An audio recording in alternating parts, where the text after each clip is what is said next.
শুভ সকাল। আমার কথা শোনার জন্য সবাইকে ধন্যবাদ।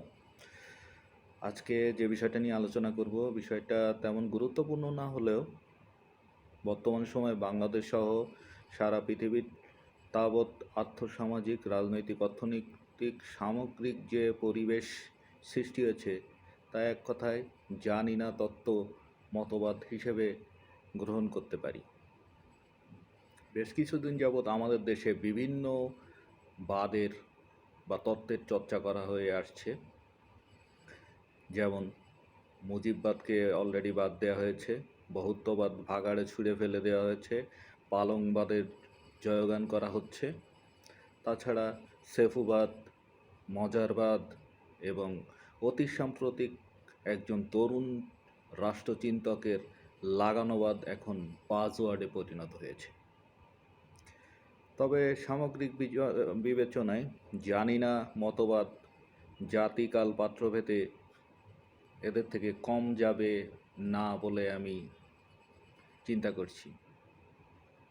কেন তা একটু শুনলেই বুঝতে পারবেন। যেমন কয়েকটি কোশ্চেন এবং কয়েকটা কোশ্চেনের অ্যান্সার থেকে আমরা ব্যষ্টিক এবং সামষ্টিক বিষয়ে একটা পূর্ণাঙ্গ ধারণা পেতে পারি এই জানি না তত্ত্ব মতবাদ থেকে। যেমন ধরুন, আমাদের কয়েকটি কোশ্চেন: ইন্টারিম কি নির্বাচন ফেব্রুয়ারিতে দিবে? জানি না। ইন্টারিম জামায়াত এনসিপি বাদ দিয়ে বিএনপির দিকে কি বেশি ঝুঁকে পড়ছে? জানি না। বিএনপি এখন থেকে কি সরকারের সব সিদ্ধান্ত নীরবে সমর্থন করবে, যেমন করিডোর ইস্যু, বন্দর ইস্যু ইত্যাদি? জানি না। সাকিব খান কি তার প্রাক্তন দুই স্ত্রী নিয়েই সন্তুষ্ট থাকবেন নাকি আবার বিবাহ করবেন? জানি না। ইরান ইসরায়েল যুদ্ধের পরিণতি কি? জানি না।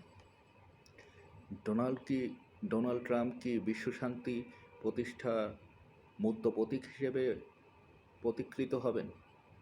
জানি না।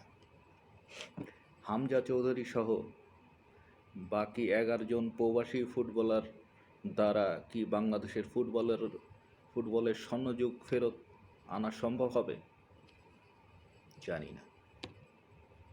দুর্বল গিনিপিগ ব্যাংকগুলো নিয়ে মাননীয় গভর্নরের মাঝযার স্বপ্নের কি সুখ পরিণতি লাভ সম্ভব হবে? জানি না। সাধারণ মানুষের আর্থসামাজিক জীবন কি শীঘ্রই স্বাভাবিকতা লাভ করবে? জানি না। দেশের আইন শৃঙ্খলা পরিস্থিতি, ব্যবসা বাণিজ্যের উন্নতি ইত্যাদি কি খুব দ্রুত সময়ে উন্নতি লাভ করবে? জানি না।